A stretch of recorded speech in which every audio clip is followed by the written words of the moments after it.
Welcome to the Fantasy Pavilion, your home for fantasy sports.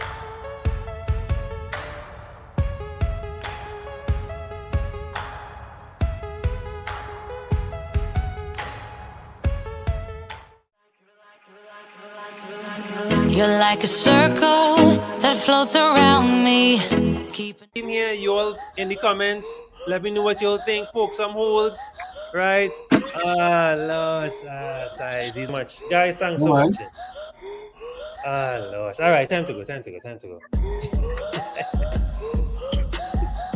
Please tell the people the team that you back to, please. Well, I can show you. That one right there. God. I'm gonna edit that out in post, right? Welcome to the Fantasy Pavilion. We go live in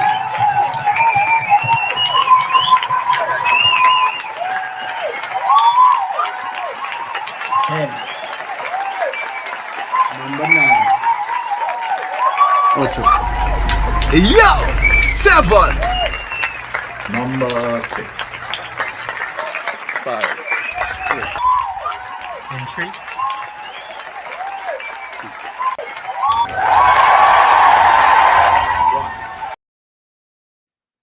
Welcome, guys. Welcome back to another episode of FPL Convos, episode 3. And I must say, this series is taking off pretty well. And thank you guys for your great support. And of course, I have a very, very, very, very, very special guest on the show lined up today. Of course, you all would have seen in the title and seen on the tweets all day and my Instagram stories. None other than Dan Bennett, of course, a 9-time 10K finisher. Let's say that one more time. 9 times in the top 10K. Right? Some of us are just praying that we could reach 100K and pushing. And of course, he is part of the Elite 11 done by Fantasy Fix. He just explained to me what that was, but I'll have him explain again. It's very interesting. And of course, he's from the UK. Very humble, very awesome. And we're here today just to talk about FPL, his history in the game, and of course, any questions that you guys may have. So let's bring him up. And of course, welcome, Dan. Thank you for coming through. And I'm not alone. I am here with one of my usual co-hosts, Shamir. Right? Good afternoon, everyone. Failed his studies and ran away from work so he could be here. Yeah, just a bit. Take a late lunch break, So Dan, thanks again for coming through. Welcome to the show. Hi guys. Yes, thank you very much. Thanks for that lovely intro. And thank you for of course I think I can boldfacedly say this is your first video interview on YouTube. So thank you very much for doing that with us exclusively. I appreciate that a lot. So of course, before we get into Dan, who's Dan Bennett? Just tell us a little bit about yourself. What do you do for a living? What do you do when you're not playing FPL? What do you do to de-stress from FPL? Right? Let the people know. So, Let the people know what it is. Yeah. Yeah. So as you say, I'm from the UK. I live in Bournemouth on the south coast. I'm 37. I work in a pretty boring job in finance in the insurance sector. Lots of stats and numbers, which sort of translates fairly well to FPL.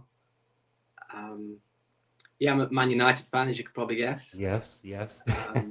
Fun fact: my great granddad played for Manchester United. Oh, nice. Although back then, around a long time ago, it was called Newton Heath.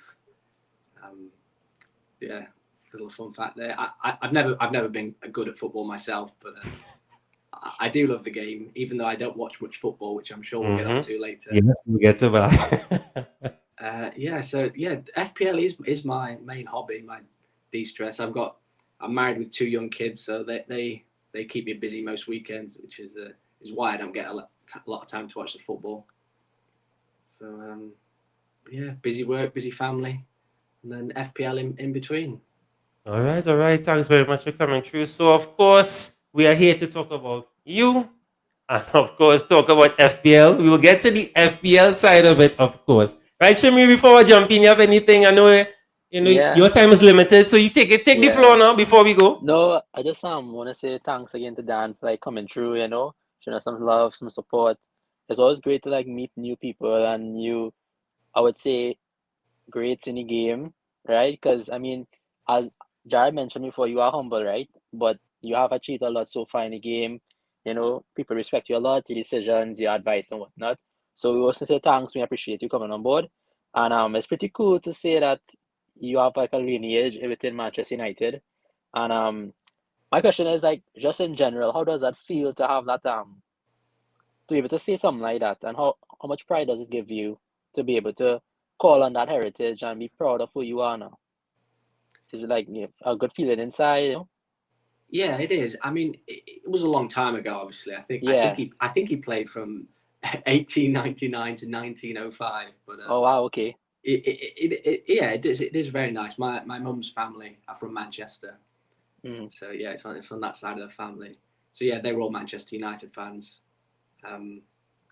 So yeah, obviously I don't get to many games these days, being on the south coast. But yeah, I like to follow them still, and yeah, it's I wish I could see more. I was really excited at the start of this season when Ronaldo signed, but Man United haven't really hit high so far this season. Yeah, that's it. To my pleasure and your displeasure, right? 'Cause I'm a Liverpool fan personally, right? So you know our rivalry and whatnot. You know, my next thing would be having grown up with like in England. I know it's a lot. The culture is a lot different. Like you grew up in a family that supports a team.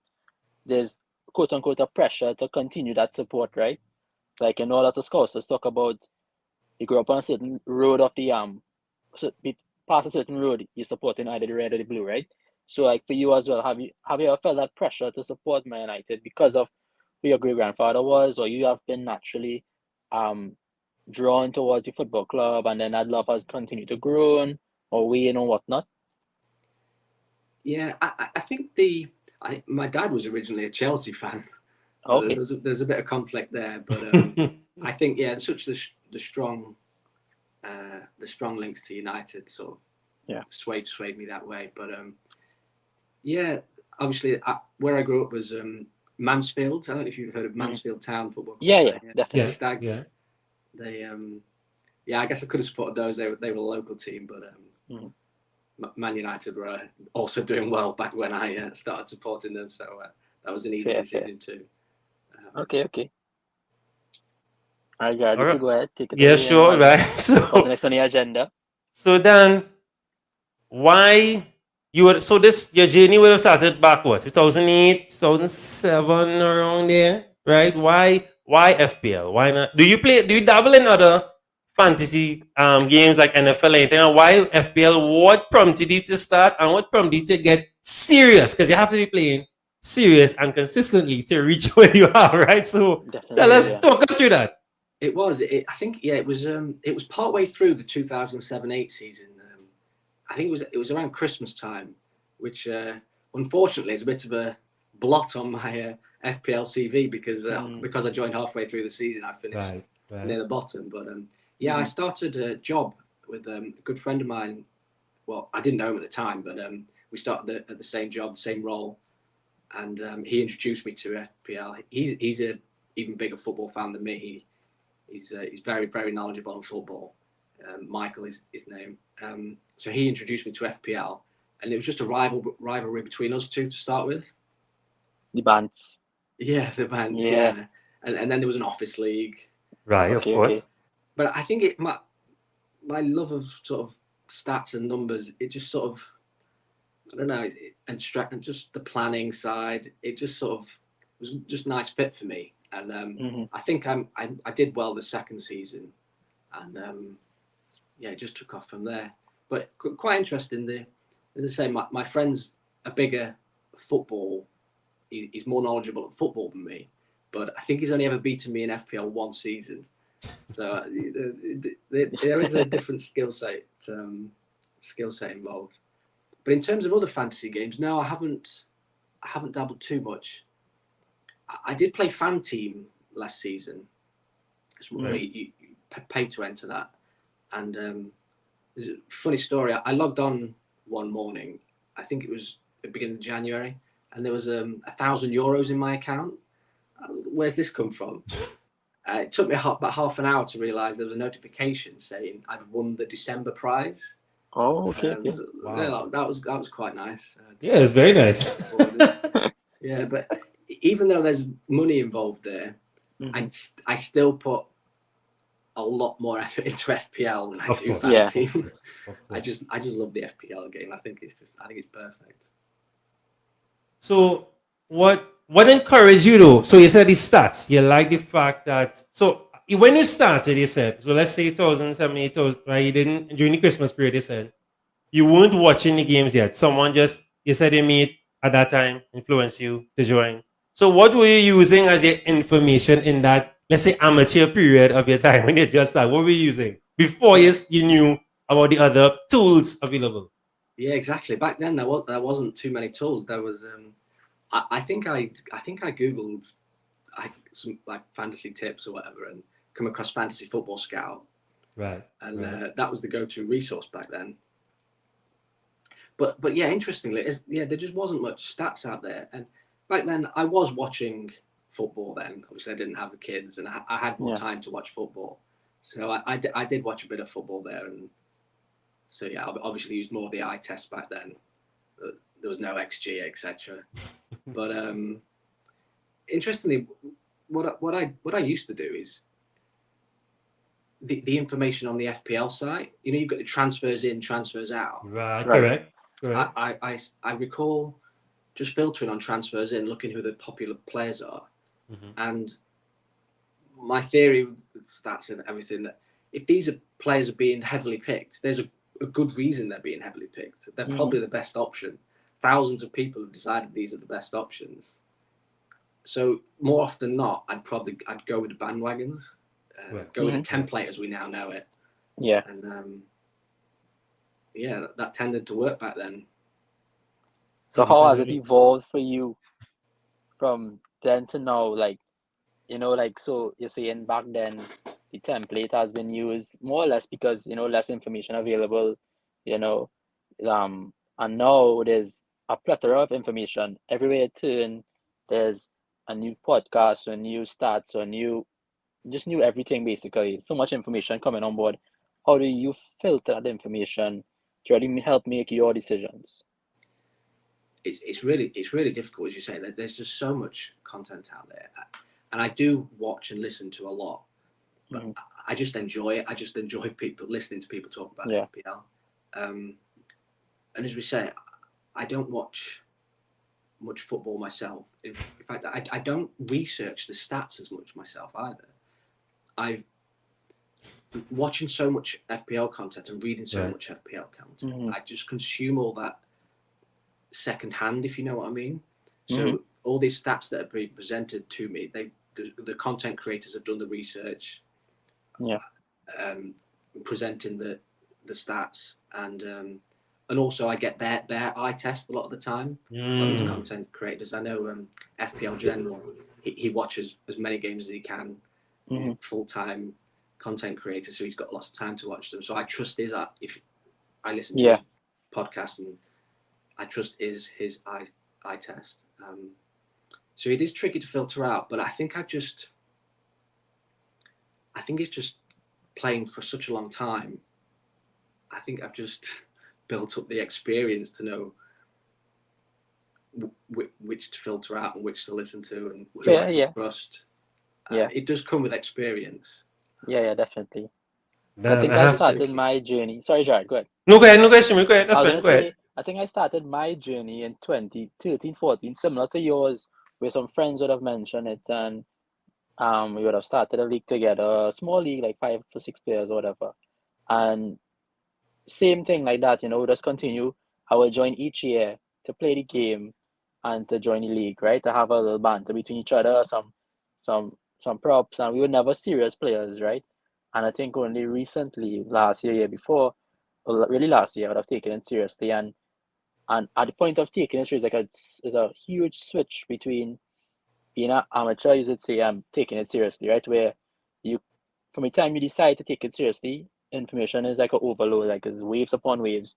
And I think for us on the pavilion and then myself in general, there's so much to go through that we try to take our time and really appreciate the work that being done, like you said, from other people, and then make your own decisions as much as possible, because any day is your team. Like I think about this, my team. I want to make decisions that I'm proud of, or stuff that, you know, kind of fits my style, and it is difficult. Each day is like a new start, a new information coming through now. So for me, I still figuring out who to trust and how to move forward with my selections as well. So that's on my personal point of view. No. It's difficult. Definitely, my style is not for everyone. Some people might think that I'm using all this information that's presented to me. I haven't researched it myself. I haven't seen it myself. Yeah. But I just think, as you say, you've got to find your own style, and I just enjoy that. I love listening to people talk about FPL. I don't get to chat to, especially during the last couple of years, we've had lots of lockdowns during COVID and whatnot. I really enjoyed the booming content and community. When you're stuck at home and chat to too many people, I enjoy it. But it works for me so far. Yeah. Definitely, it worked. You say so humble. Yeah, it worked for me. Dan, I cannot imagine. I really, really cannot imagine making up my mind each game week without watching a game or watching the highlights. Especially at work, I have my phone, I have a computer, I have a few computers at work I can access. So my phone has one game, or sometimes Antonio's in the group, one of our other members, telling me everything. Hey, how this guy play? Because I need to do for me. Right? But when you tell me these things, it's just so mind blowing. I cannot imagine. Universe highlights. I have to do that. I try to watch the highlights. I try to watch Match of the Day.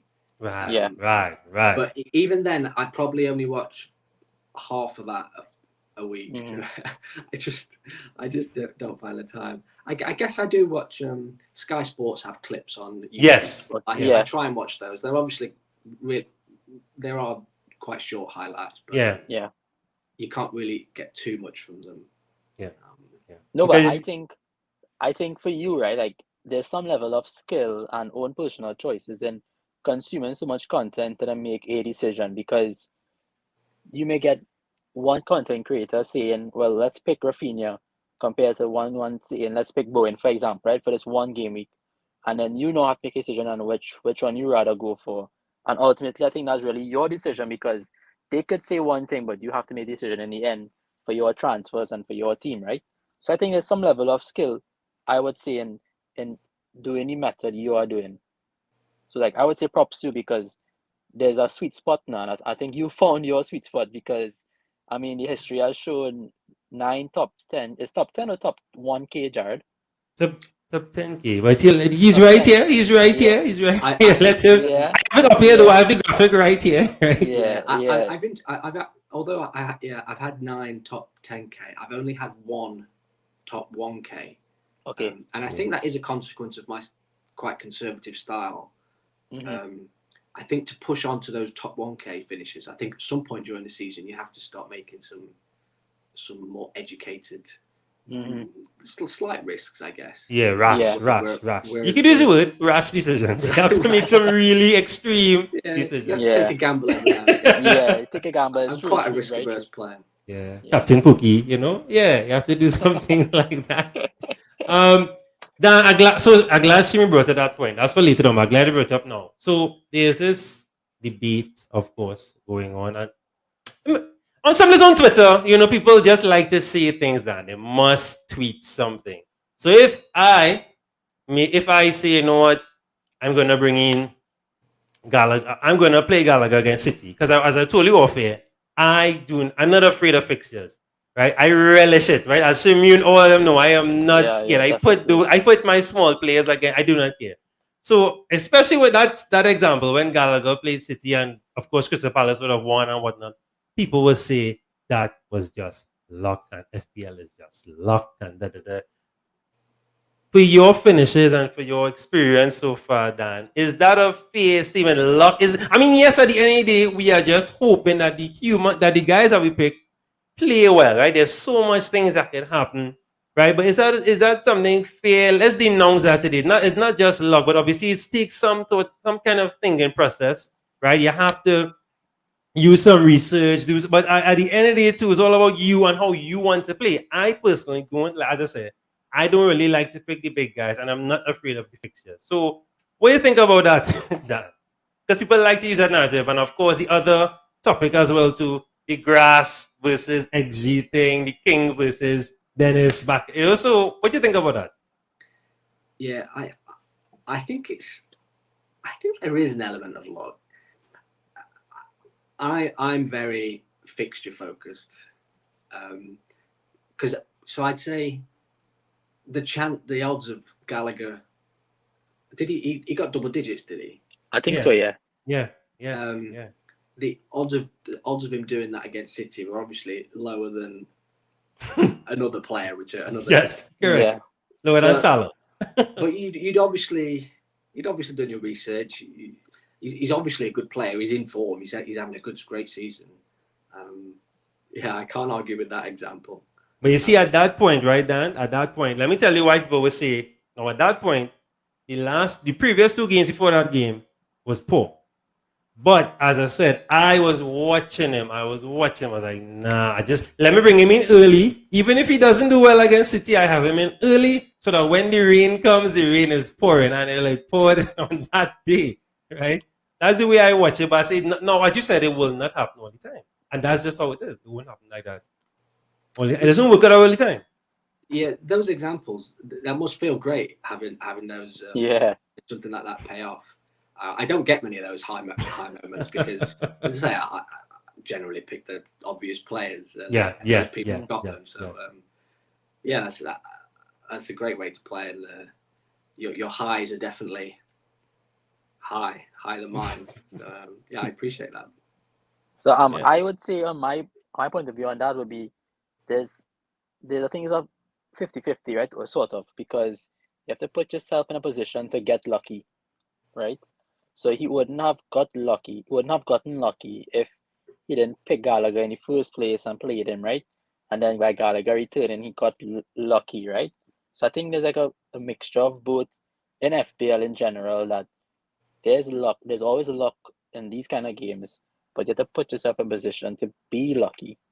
I think that's like a good way to sum it up, essentially, for me. Yeah. Right place, right time. Yeah. So, of course, you want to shout out Gabe, aka FPL Lens, a great friend to the channel, of course, and of course, part of Net.Hall. They would have had a stream earlier today, so please, guys, go check them out. It was a good stream, Gabe.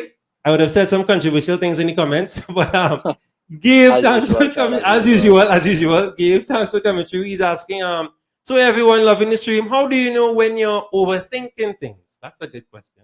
Dan? That's a very good question. It is a good question, and I'm guilty of this recently, I think.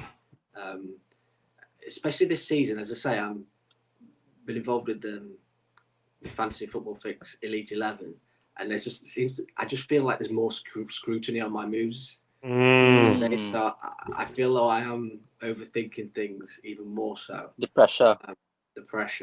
Yeah. It is tricky, especially during these last few weeks where we've had the double game weeks. Yes. Or supposed double game weeks. So we had a couple of cancellations that caused them to be single game weeks. I think there's been quite a bit of overthinking there.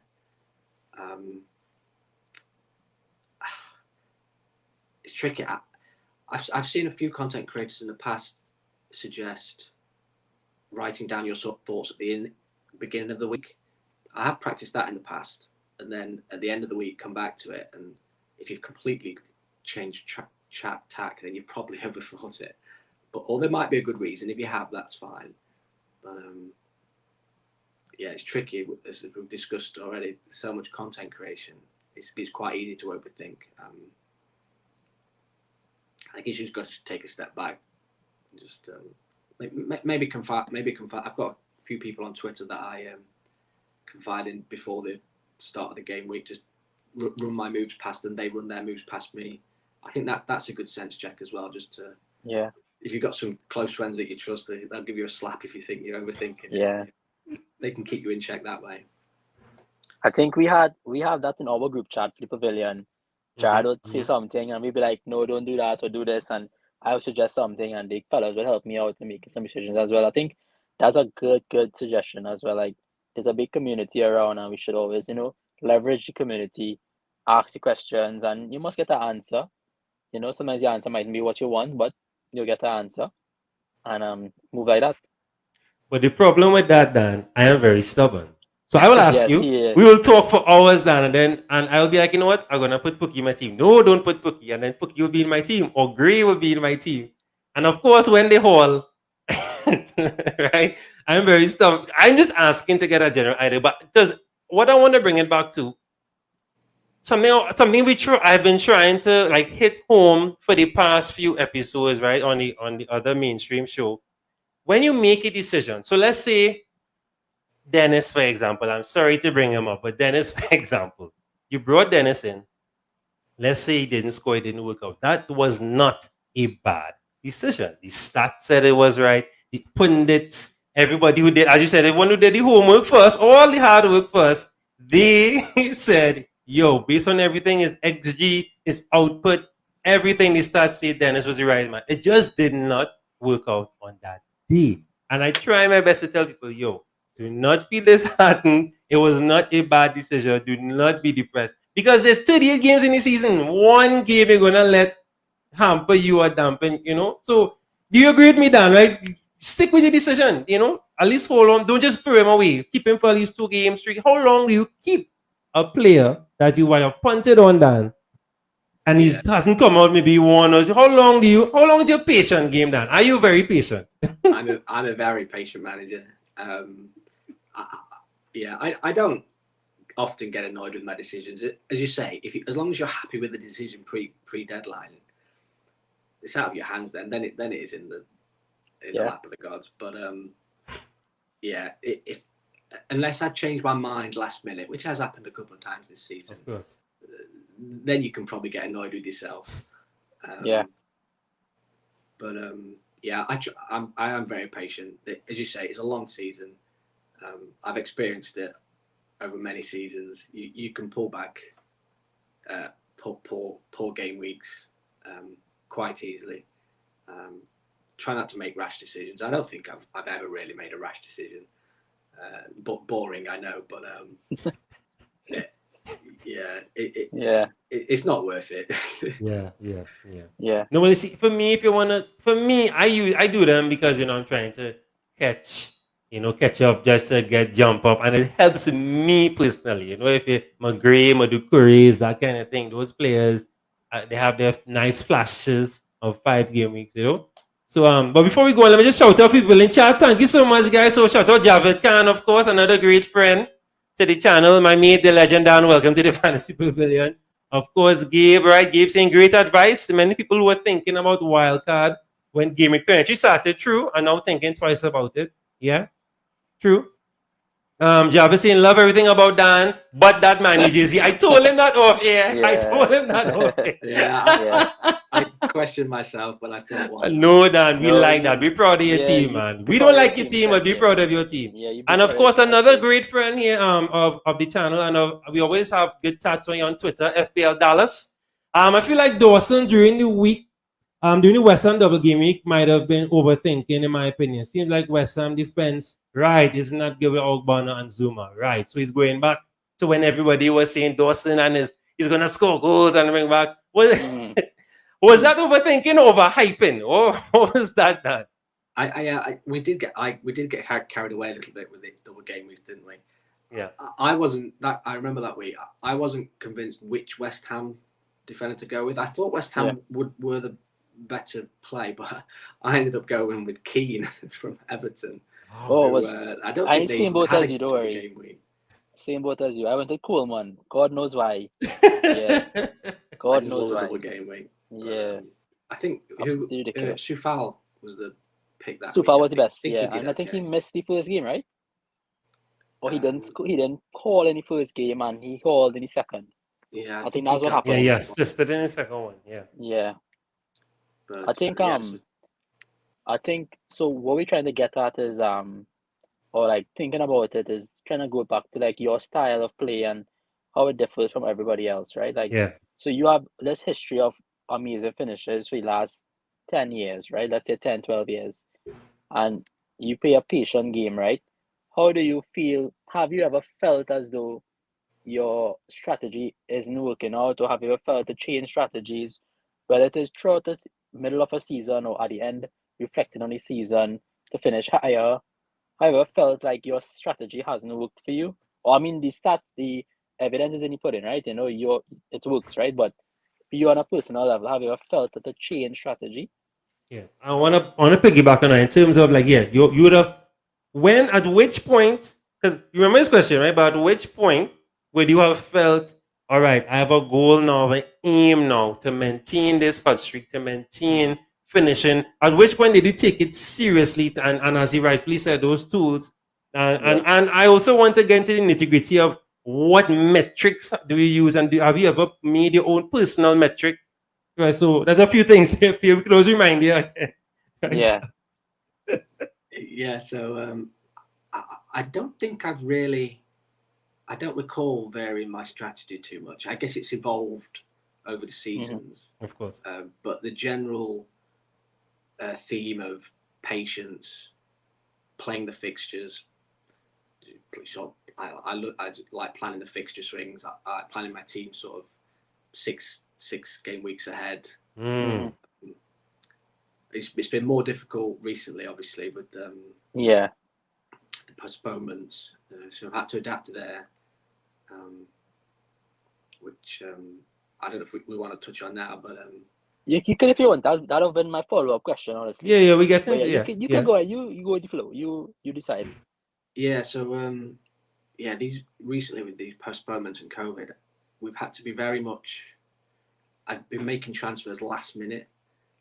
I actually got caught out. Do you remember a couple of game weeks ago when the servers went down? Yeah, Yes, the crash. Yeah, I was in that club. Yep. I got caught I out, wasn't. but Shucks. fortunately, my transfers went through. I had to try again. It went through, but I couldn't change my captain. Mm. And as it turned out, I think I left it on Cancelo when I wanted it on Ronaldo. As it turned out, I was 4 points up. So that is pure luck. Yeah. So yeah, and then I think having it in the past, I've pumped all my money in the starting 11 generally, but recently you've got to have a playing bench, haven't you? You've got to have a playing 15 to deal with these events. And I also I think I might stick with this playing 15 going forward. I can see the benefits of it. If you've got a strong player on the bench you can bring in, you can save a transfer as well. Like, if you're playing a strong 11 only, and one of those get injured, you've got to transfer them out. But if you've got a playing bench, you can just bring a bench player on for a week or two. Yeah. So I quite like that. I'm going to monitor that going forward next season. But yeah, I don't really recall having to change strategy too much. There was a couple of seasons, 17, 18, 18, 19, where I was 30k and 40k. I remember those being tough seasons. I don't think I ever broke into the top 10k those seasons. But I like to blame the kids for that. I had newborns around that time, so they.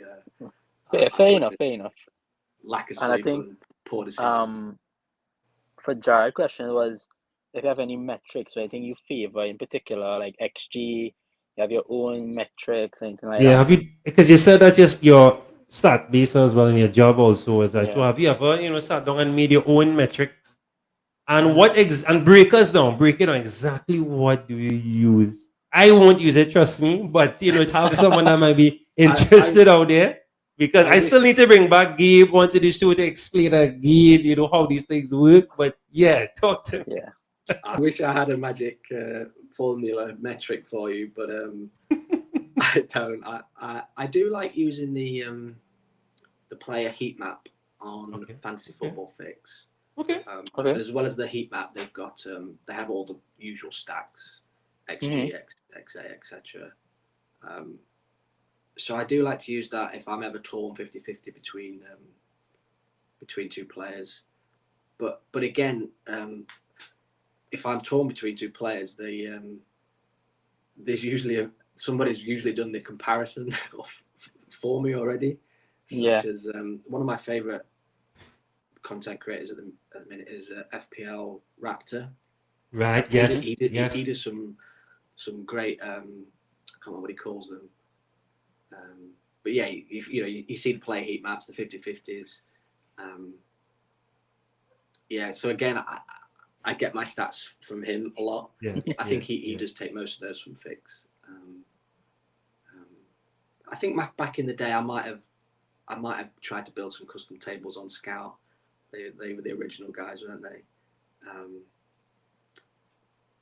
But yeah, other than that, the fixture ticker, the fixture analyzer, that's key for me. I know you said you're a form guy. You don't really play the fixtures, but I'm big on fixtures. I think I just fall back on the fact that the bigger teams playing the smaller teams are more likely to score points. Right. But yeah, I to my detriment, I do overlook the likes of City in that, like the big teams like City, Chelsea, Liverpool, especially City. Fixtures don't matter to them, do they? Correct. They can do well against anyone. And I think I'm probably slow in coming round to that. Yes, I do just love analysing the fixtures and fixture swings and penciling in, not necessarily specific players, but penciling in defender from that team, attacker from that team at this point and that point. So yeah, no magic formula. Still fall back on my. No. What did your gut tell you, or what did the stats tell you about Dennis and King? Who did you pick? Sorry to bring it up, but have to. Who did you pick? So the week before, I think it was game week 22. Well, Watford meant to have a double that week, I think, but one of the game just one game, yeah. So that game week, I actually bought in King. I think I was on Dennis. I think most of the Twitter community was on Dennis. As you say, there was a whole grass versus stats. But Dennis playing centrally and King, I think fairly recently, was sort of playing a bit left. So I was planning to go Dennis, but eventually I just, the penalties, the stats, they just swayed it for me, so I went King. Yeah. But then game week 23 came around and they actually did have a double. And I think it was a minute or two before the deadline. I did make the Dennis switch. I did Antonio to Dennis. Right. Obviously, that was painful. Right. But as I was saying, in this COVID era postponements, in double game weeks, I just feel like attacking the double game weeks right in front of us is a good approach right now. It hasn't quite worked out, obviously, recently, but I still back 2 games versus 1 game. Often than not. So no matter who the teams are, even if it's Burnley, Watford, Brighton, you will target it. You'll try to have some players involved, no matter what. I've always been like that. I noticed Andy, Let's Talk FPL. Yes. I noticed he's very much. If there's a double game week, my captains go around a double game week player. I fall into that as well. There's obviously the big debate at the minute, isn't there, with the likes of KDB or Salah, who've got single game weeks, versus Bruno, who's got a double game week 25. Yeah. Is an interesting one. I think I still will lean to double game week 25 Bruno. Yeah. But it's going to have to take some thought, I think. It's seen as the last few double game weeks haven't quite gone to plan. Go on how you wanted it to, Maybe time to reconsider. Well, that's it. Let me before I jump on that point. Let me we have our next comment here quick. So one of our crew members here, Dan. This is Kevin. You would have touched it a little bit, right? So how do you decide on which bandwagon to jump on, or the informed players? And you would have touched on this, right? So Kevin, I hope your question was answered. Just want to highlight it there. So let me paint a story, right? So the same game week that we're talking about now. So Dennis, King. Now I prefer King. I can't explain why. I just prefer King, right? It's just that I prefer King. Now I pick no one on my A team. I have 3 teams, and my A team is the main team that I use on the channel, right? Whether I get 22 points or 80 points, I always show what I do. So I did not go for anyone from Watford. I already had Pookie, and I told myself, you know what? This is a big game. Norwich playing Watford. Norwich have to go for it. They won their previous game. Pookie has to get something. No, I was going to go with Ida instead of Pookie, but I had Pookie for a long time, right? Some of you can attest to that. So I told myself, you know what? I'm not going to play the game week. I have a few. I think I had no. I had no Burnley. I had Regulon, and that was it. I think Tottenham also had a, if I'm not mistaken. So I had no one else, no one else for a double game week. So I said, you know what? Leave it like that, and it kind of worked out. But that was just for one game. This Watford still have two games. Maybe if I had, maybe King, I might have gotten 2 points in that last game, and then maybe, hopefully, you never know, he might have scored against Burnley. So what's that? When you hear things like that, right? People going against the green. I like to go against the green, right? I do. I see what everyone says, and if this is the popular opinion, I'm like, all right, let me see what's on this side, right? I always like to go against the green. Obviously, it does not work all the time, but if you want to get the points, to me, that's the best way, and it's the best way to avoid the EO as well too, because you don't have to share your points or your spoils with anyone else. So, what do you think about things when you hear stories like that? Yeah, as I touched on earlier, I can't really relate because I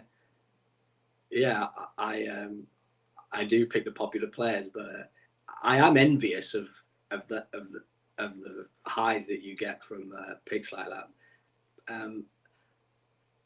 I think if you enjoy that it seems like you love trying to identify those differential picks, which is if you enjoy that way of playing, then I've never tried it. I've only ever had the one team.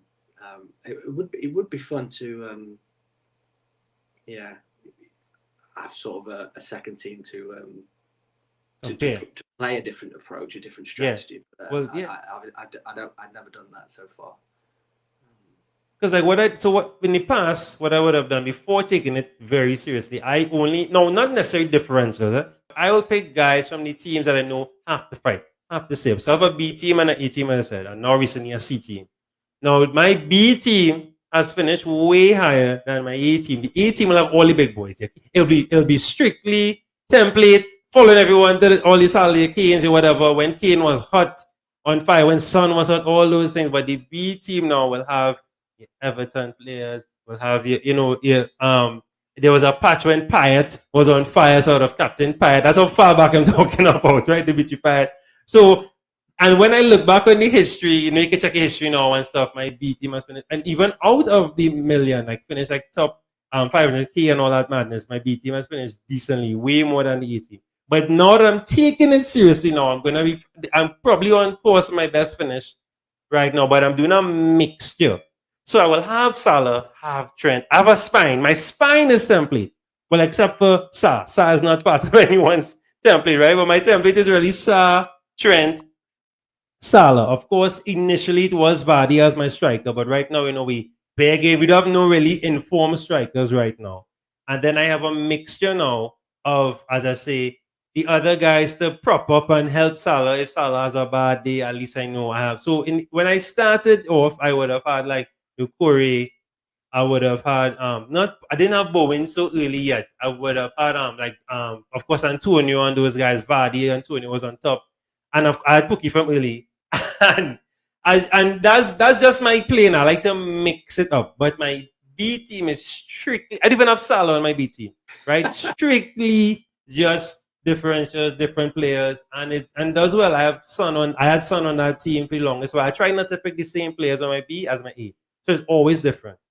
So it's just something that that I do. But I personally, as I say, when everyone says no, don't, I like, all right, let me see why. There had to be a reason why. You know what? But as I say, it doesn't work all the time. But it sounds fun. I give you that. Yeah, well, no, trust me, definitely. Like when Calvert-Lewin came in, I captain him one time. Immediately, when he got the penalty, I was like, yes, I can't wait to see. And then,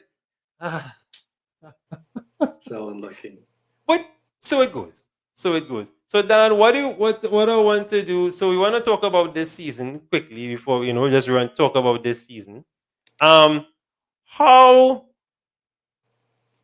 So obviously it's a COVID season, and you would have talked about you have to do some last minute decisions. Has this season been frustrating for you more than usual? Has it, or has it taken away the fun for you? I mean, it's not our fault, not the players' fault.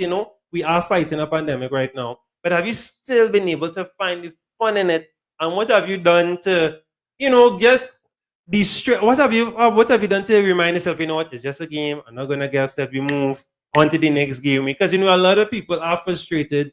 Oh, this guy got COVID. I didn't know what. Sometimes the news doesn't come right away.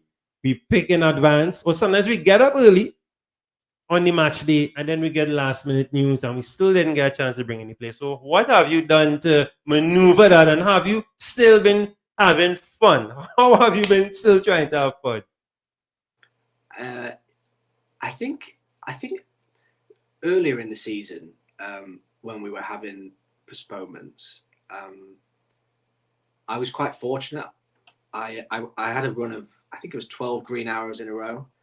And just, I was avoiding all the postponements, all the COVID issues. And I kept seeing people moaning on Twitter. They were annoyed. I was like, oh, this is fine. I don't know what I'm moaning about. I'm loving it. But and then it obviously hit me. My luck ran out, and yes, I got hit, and it hurt. Yeah, the Everton double game week after bringing 2 Everton players in, following week bringing King in, and that being cancelled. Yeah, it hurt, and I obviously it's a game, but yeah, you put all these effort into picking the right players and or making the decisions, and yeah, so it did detract a little bit of the fun for me, but I think I just fell back on. I think I fell back on the community. I think this season, more than ever, I've tried to interact with a lot more people, and that's made it for more fun for me. I haven't really had that too much in the past, so yeah. As long as I'm still talking about it and we're not just bottling it up, I think that's helped. Also, remembering it's a game. yes. I have enjoyed a few periods where I've just switched off. Like the last week, I've been really busy at work. I've just switched off FPL. We've had this little winter break, and I think they might have called it. So it's been nice to switch off. And now, because I've had a week off, I'm really looking forward to getting back into it. So yeah, I think taking yourself away from it, having a few days off, does help. You just forget about it. And the other thing I've seen people comment about this is there's nothing you could do with what's happened. Let's look ahead to what's coming. Yeah. What can we do? Let's do some more research, some more planning for coming up. Even though it's been tough to plan, we can still talk about it because that's what we enjoy. We love it, talking and planning. The plans get ripped up, so what? But we as long as we enjoyed the planning and the journey getting there. The process, yeah. The process, you're correct, yeah. Yeah.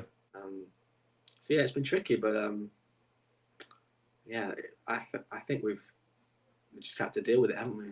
Yeah, yeah. And at that point, with that point in media, I want to remind you guys, Monday going here, we would have had a mental health episode. I would have brought on a sport and exercise psychologist, right, Alexandra Olton, and she did give us an exercise that we can do. Right, 231 is very interesting. Right, you can go and check it out. I have it. I have it timestamped. You go and find it out, and it was basically just as you said. It's about just reflecting on the decision and then reflecting on how you could improve on the decision and then moving forward. Because as I keep saying, it's just a game, yes, and the decision you made was not wrong. No, I mean, unless you're like me, fine, right? My decisions are just right crazy. Because I just like to go against the grain. But I do not ever recommend that. Let me put it out there one time, Dan. I don't ever recommend the things I do for my team. Right? I go with what you all say, the spaces, what everyone's. I bring that to my viewers and say, here, what? This is what the stats say. But so no one could come and say that, hey, Jared said, bring Pookie, Captain Pookie. No. That's for me. I will never recommend bring the Curry. At one point, though, I was saying, the Curry in the earlies. Because he was consistent before the injury. But we're just always saying is try to stick by this and follow your gut. Follow your gut. It's a gut game too as well, and you never know who is going to come up on top, right? Now, you've been mentioning fantasy fix. Can you explain that? And at which point in this, in your career, in your FPL career, did people start to notice you? How did you get? How does it work? So, because I'm hoping to do this in the next 10 years, right? How did you get noticed on your finishes? Who approached you? What was it? The official site? Was it someone who's looking? How does that work? Right? When I am in the next 10 years when I'm up there doing my consistent 10K finishes, how does it work now? And what is Fantasy Fix, please? So yeah, I guess there's lots of sort of have you seen the like career metrics, sort of like Fantasy Football Scout got their like Hall of Fame. I think I got to sort of the top 50 there. There's several others. Premier Fantasy Tools do one. And whenever they sort of tweet out their top 10 or whatever, and I get a mention, and I think it started there. Sort of people start taking notice. You sort of get a few more Twitter followers, and yeah, I'm not sure why Fantasy Fix reached out to me. So yeah, before the season started, there's a great guy, Tom, who works for Fix. He reached out to me and said they got this new feature called the Elite 11 that they were working on. And what it is, they've got 11 managers who like myself, have got decent rank histories, and yeah, they've implemented this feature where you could sign up and you can, whenever I make a move for my fantasy team, I load it to the site, and you can turn on notifications if you want. So whenever I make a move to a transfer or a change to my captain, you can be notified. And there was some initial backlash when it came out. So people thought, oh, you could just copy these guys' teams and you'll get a great finish. But that's not what it's about. The idea is hopefully you can get an insight into the kind of moves that elite managers what you're thinking make, and hopefully it's been useful. Each week I try, and there's a section for manager comments on the site as well, so I try and give a few of my thoughts of my transfer targets ahead of the week, so you can check that out too. So yeah, I've enjoyed it. We've got a group chat of the elite guys. Try not to influence each other too much, otherwise we'll all be making the same moves. Yeah. I guess it's also been impacted a little bit by the COVID, in that we're having to wait till the last minute to find out the latest information. That when I do make a transfer a few minutes before the deadline, there's not much time to see what move I've made. But as I say, there's a section for manager comments with my thoughts, and usually I stick to my initial plans. I usually stick to them. So yeah, it's been a lot of fun. I've enjoyed it. I felt a little bit more scrutiny with each move that I'm thinking of making. Seeing as there'll be quite a lot of people sort of following my moves, but yeah, I've enjoyed it. I've tried not to let it influence me too much, but yeah, it's been fun. All right, so let's talk about what the people actually want to talk about, right, Dan? Because I like to get to know my guests first and get to do, because I mean this is you don't happen, you don't come across someone of your start every day, right? And it's been consistent finishes, right? Except I know you would have mentioned me 2017 or so, right? But still, Dan, a lot of people are not have finished that high and that consistent. So it's still, I mean. So when that dip would have happened, would you have been vastly disappointed? I know you said it had other more important distractions in terms of your children and stuff, so that was important. Forget football, but obviously, right? What's your goal for each season? What's your goal rank for each season? And then we're gonna start to talk about this particular season and the players specifically. So what's normally your goal and aim? A new season begins. You know what? You look at yourself in the mirror and you say, right, this year I'm gonna get what's that rank? And how does it feel when for you when you have a dip in form, which a dip in form for you might be great for us, right? You'll be glad for that dip. So what's your aim and goal normally? Yeah, so I think pretty boring. I guess most people would say they start the season, they want to win it, but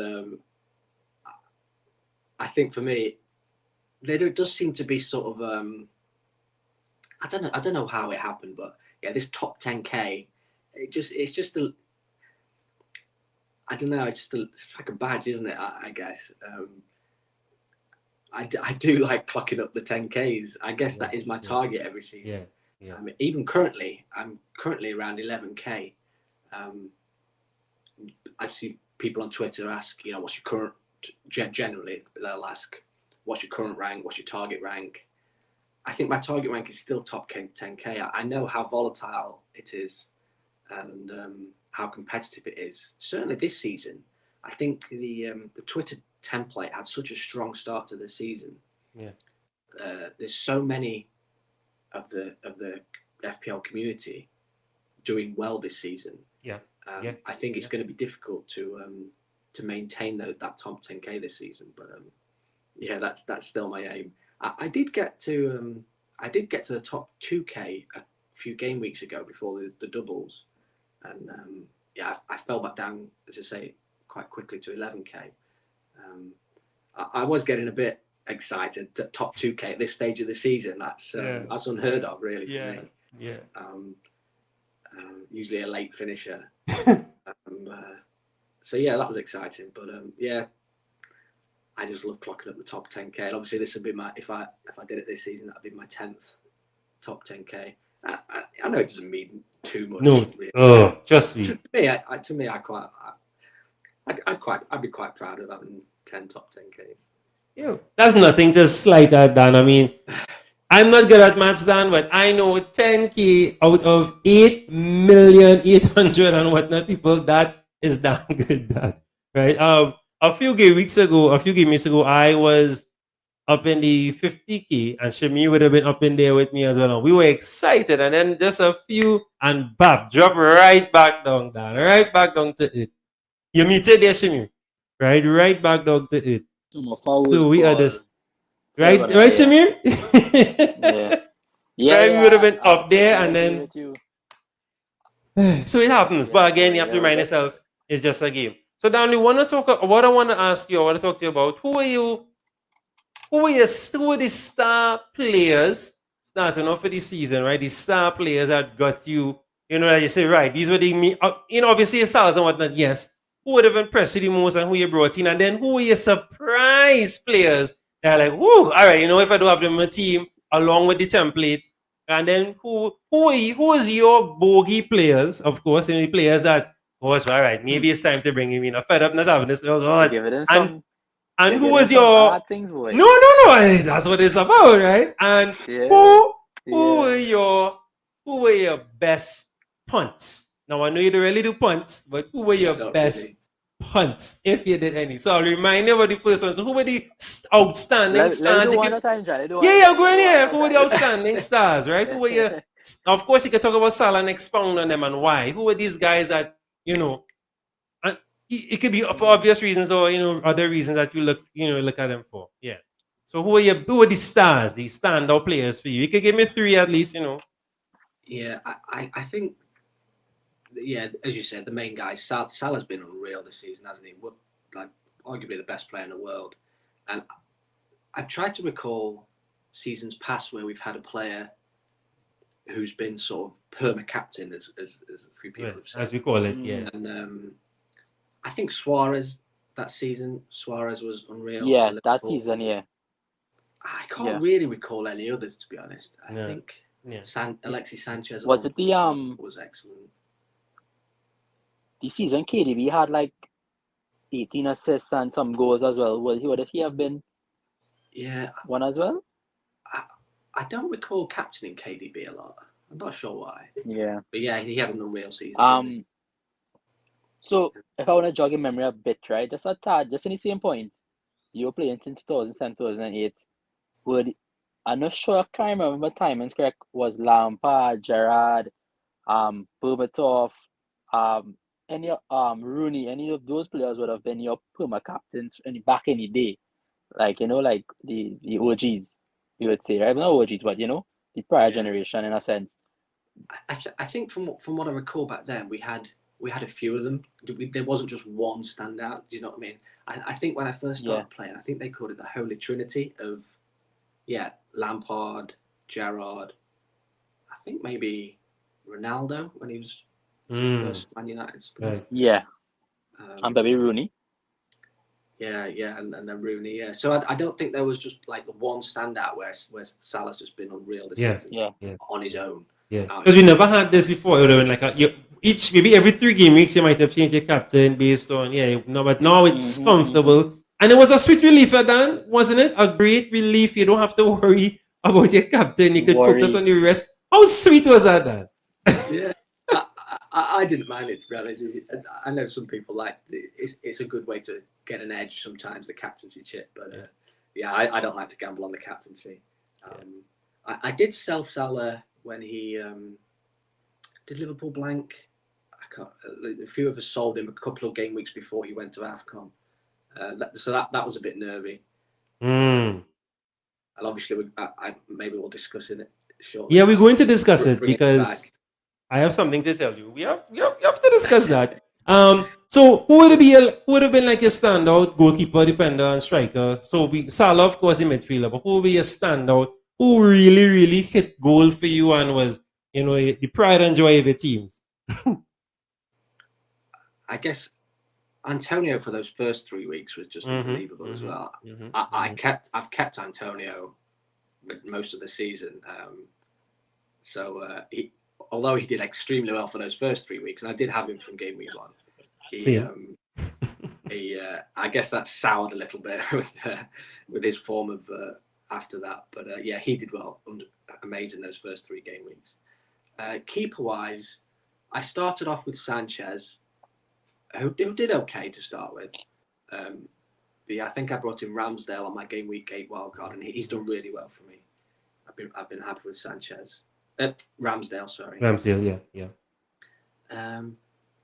And then defence, obviously Trent's been unreal, as we expected. I think all the big defenders have done quite well. The Chelsea wing backs at times have done brilliantly, haven't they? Rudiger had a good spell. Yeah. I had Rudiger at one point. And game week 8 wildcard, I had double City defence. That did well for me. Yeah. So the big hitting defenders have all done quite well. Other midfielders, I guess Bowen has come in. I think Bowen's right up there in the overall points for the season in terms of midfielders. He's done brilliantly. Yeah. Forwards is difficult after Antonio. Forwards has been a real weak spot, hasn't it? Yeah. It really has. I'm honestly can't recall any other stars. If we want to move on to so who are your surprises? Who are your surprises? Yeah, so game week 8 wildcard, I bought in Armstrong for Armstrong, and that first week he got dropped, he got benched, and was surprised. But as it turns out, he actually did okay for me. I held firm, and I think it was game weeks 10, 11, 12. He got. I'm trying to think back. He got like 20 points over 3 game weeks. He did quite well, 3 returns in a row. So he did well for me after the disappointment of him being benched first week on the wild card. So I've got a fond memory of Adam Armstrong. I mentioned double City defence. Yeah. Obviously, we all like Cancelo, but I had Diaz, and he's done okay for me. Well, the funny thing with that, Dan, I was late to the Cancelo party. I had Diaz first. I was late to the Cancelo party. Well, I mean, I'm here now, right? But I was late. That party's been pretty good as well. Yeah. It has. For sure. And I can't think of any others because, as you said, I've been touched on. I don't make too many punts. So right. I can't think of any that surprised me. But what would have given you the edge though? Because if you're playing so template, right? What would have given you the edge over time to surpass and finish? Right? Because you have to have something different from other people to. So what would have given you the edge? Is it consistency? Because what? Yeah, I discussed. I think I discussed this on FPL Dialogue with Javed on Twitter. Javed, right? I think my edge is no risks, no punts. Like everyone will try and find an edge. Right. But I know it sounds straight. I know it sounds. No. No, trust me. I No, would. it makes Yeah, sense. It makes sense. It makes sense. I won't listen to you, Makes but I sense. understand. There's not many people that like don't take any Right, risks. right, right. And I think that's my edge. Yeah, yeah. I like that. Minimal risks, because people try and take some risks and some differentials, but it's obviously fun, but more fun way to play. But yeah, for me, it's just not the way I play. So yeah, I think my edge is just not taking risks. As I say, I can't recall any differential players that boosted me up the ranks, apart from the likes of Armstrong for a few weeks and Diaz for a few weeks. Yeah, just churning away those regular points, not missing out on the Trent hauls, Cancelo hauls, Bowen hauls. Someone asked a question in the chat earlier about bandwagons and which ones to jump on. It comes with experience, but yeah, if there's a player in form that everyone's got, just get them as soon as you can. Okay. That's the way I play. And I go the opposite, but I understand. Right? Because what I like, if to me, what I do, I like to go with the other guy on that team. I'm not running away, So if there's a bandwagon on City, I'm just saying whoever it is, I will go with all right, I'll pick the guy that's feeding him. And that's why I like to watch the matches, because I like to see who's feeding him. Because you never know. If once he's eating, it's like, a symbiotic relationship. Once he's eating, I'm eating as well. So right, once he's benefited, he'll benefit as well. Because someone has to assist him with the goals, right? So we touched on that. So so no punts at all. So guys, I hear that from him, the legend himself, right? No risk. Right. What about minuses then? Do you take a lot of minuses? Oh, talk to me about that. that's a good question. That's a good question. So, not really, as you can guess. But game week 4, I actually took a -8, which was unusual for me. It was the week, I think it was Ronaldo's first week, so I wanted him. And I captained him that week, and he did well. I think he got a brace in his first game. But I could have got him for a -4, but I took an extra. I took the -8 to get Jota, right? Because he's just been his underlying stats are just phenomenal. They're as good as Salah's when he's playing. So I just felt I had to get on him, but unfortunately, I don't know if you recall those game weeks 4, 5, 6, 7. Jota missed loads of chances. And that didn't quite pay off. So yeah, that was a -8 in game week 4, and then not until game week 18 did I take another hit. So I've taken 3 more hits since game week 18. But that was mostly around sort of preparing for doubles, etc. I think hits can definitely pay off. Especially now with COVID, right? Yeah. Yeah. So yeah, not too many hits. I think I took 10 last season. Oof. That's way too much for me, Dan. That's because of COVID, right? That's because of COVID. Exactly. Yeah. That was kind of unusual. I think a usual season would be 4 or 5 hits for me. Yeah. Wow. It's hard to take a hit and it doesn't pay off. To be honest with you, it hurts. It hurts a bit.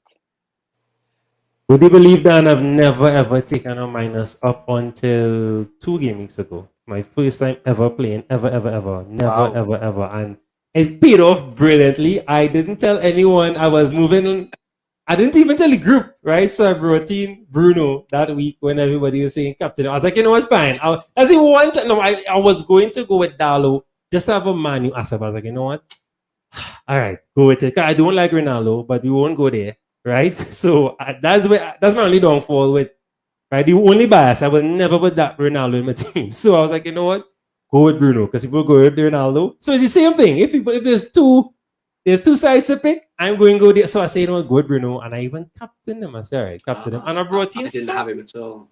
Right, and then I brought in Mount just before, because I think they had a double, so I brought him in just before because they're gonna blank just now.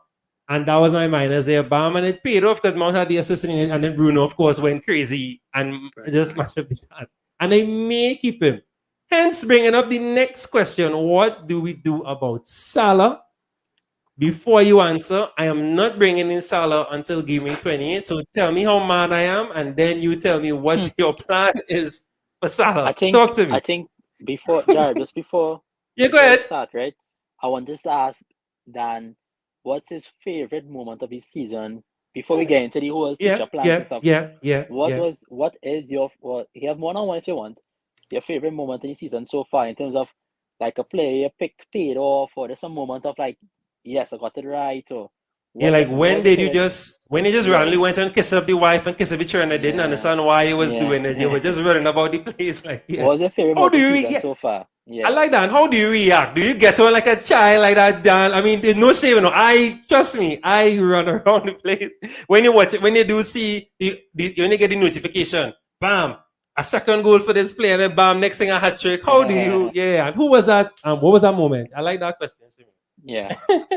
Yeah, I do yeah, I do have notifications from several sites, and yeah, during the weekend I do get the instant goal notifications or whatever, and I'm usually busy with the family, but yeah, the wife knows when I've had a good week or a bad week. But, yeah, it's quite obvious, but yeah, I'm just having a quick check. I think. Remember when there was a whole big at the back debate? Yeah. Jared's against it. We've had that a few times this season. Yeah. I wasn't against it, but yeah. Game week 18. I wrote an article, Dan. That's what he's talking about. I wrote an article that was just defending small, trying to change from big at the back. I was all for it, but then I was just saying there was a time around the same time, give me 16, 17 around there. I think it would have been time to refocus. But yeah, go ahead. Yeah, I think that was I recall that. I think, and but I stuck with the big at the back for a few weeks longer, and I think it was game week 18 that I double City and double Chelsea along with Trent. And I had the same, I believe, or something like that. Oh, wow. The DS, yeah. Yeah. Yeah, so that was the moment. 60k game week rank. Woo! Okay. That was the first time I broke into the top 10k this season. Right. Okay. Right. Okay. Yeah, that was probably my high so far this season. Okay. All right. So now we're moving on to the future plans, right? This is also the first time of me hearing Jared not bringing in Salah, right? So I'm Yes, I just didn't as tell shocked anyone. as you, I'm just as shocked as you right now. So I guess you go tell us your future plans, what you're thinking right now. Before we go into future plans, maybe just touch on like signings, and if you have any transfer that occurred that you're looking at getting into your team, or you think are good options, or any new signings you're looking at. These from the January transfer window. Yeah, correct. Yeah.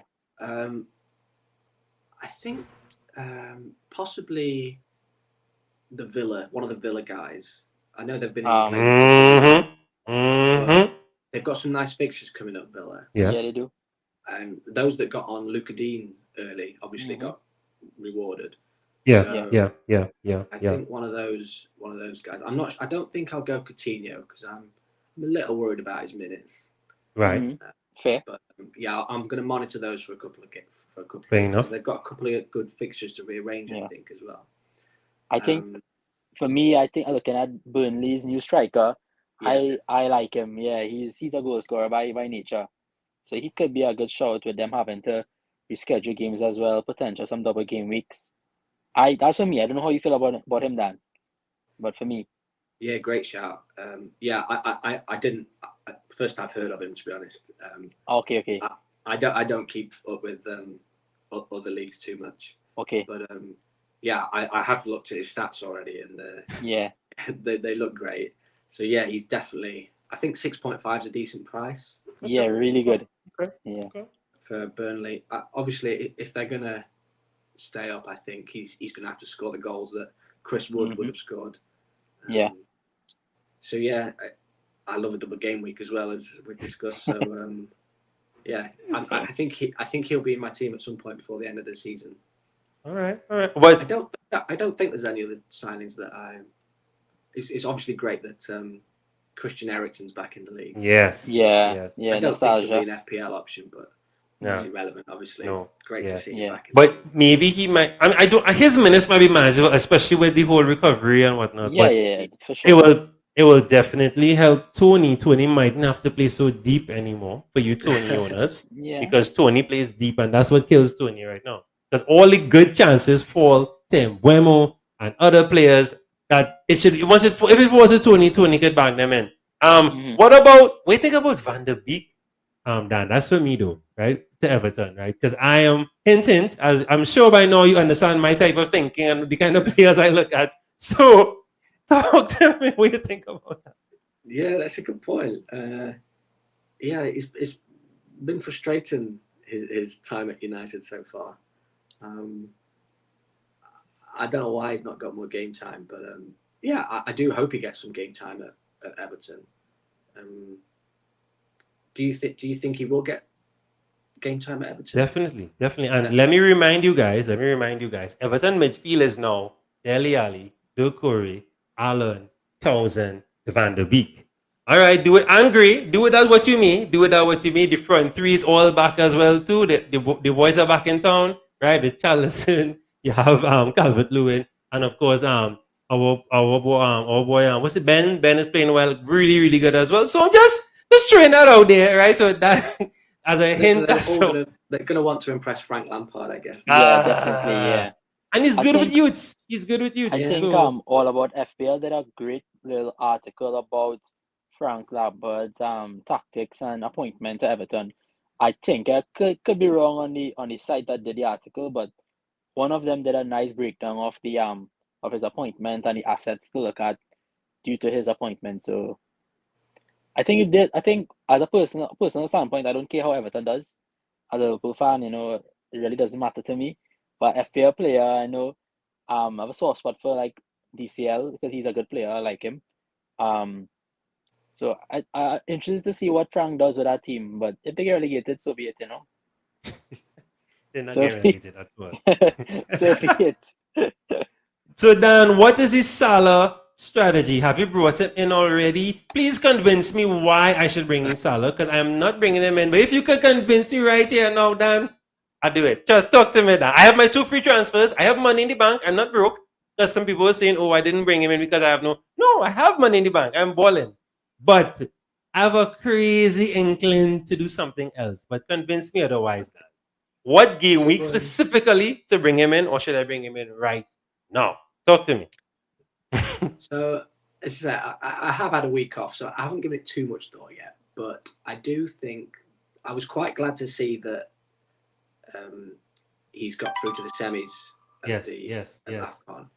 So I think that places enough doubt that I'm not going to bring him in this game week. Mm-hmm. And then, of course, United have got the double in 25. So I'm tempted to go Bruno and double up with Ronaldo that I've already got.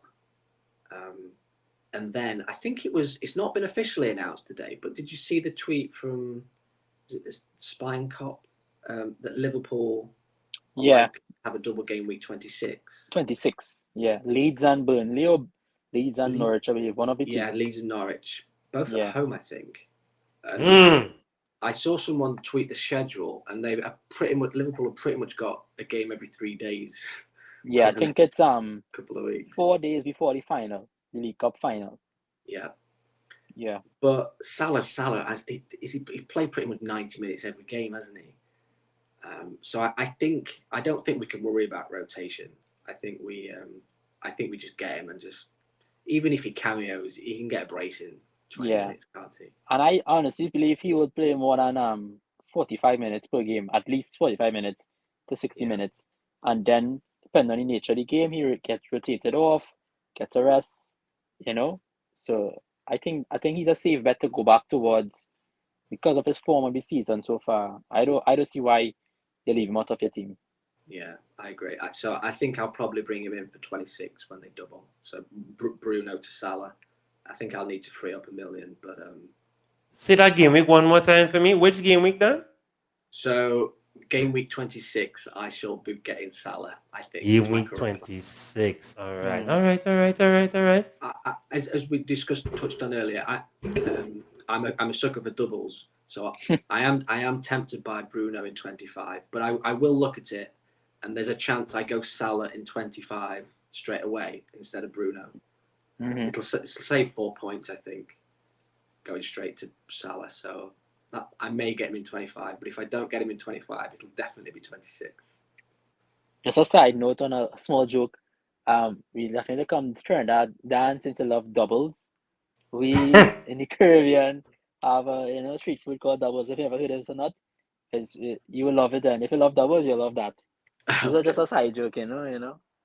It's actually been critically acclaimed on Food Network. A Yeah. few I Food don't know if you Network ever have shows it. is You ever heard really of it, big. Dan? You ever heard of it? No, I don't think so. No? Oh, you definitely will. I If you're ever like in that. Trinidad, if you're ever in Trinidad, please give us a shout. We'll definitely give you a tour. Thanks, You know, guys. we'd love to have you across. Yeah, But that's yeah, a good. That's a good one to treat doubles. yeah, Yes, you will definitely love. yeah. We will show you a picture where it look like it's really literally doubles. Two flat pieces of dough, but it's amazing. It's amazing. Yeah, this is great. Yeah. Javid, our friend Javid can come in here. What is the best triple up for Liverpool for the proposed double game week 26? All right, Javid, I like that one. I have some thoughts, but I'll let Dan go first because he's our expert right now. Yes, Dan. Yeah. Yeah, my initial reaction is I've already got Jota and Trent. Yeah. So I think to limit transfers, I don't know if we're going to touch on chip strategy at all, but I think I'm leaning towards leaving the wild card until 31, somewhere around there. Mhm. In that case, I think I'll probably stick with Trent and Jota and add Salah. But I see quite a few people considering Robbo, and I think he'd be a great option. He's been on fire recently. Yeah, yeah.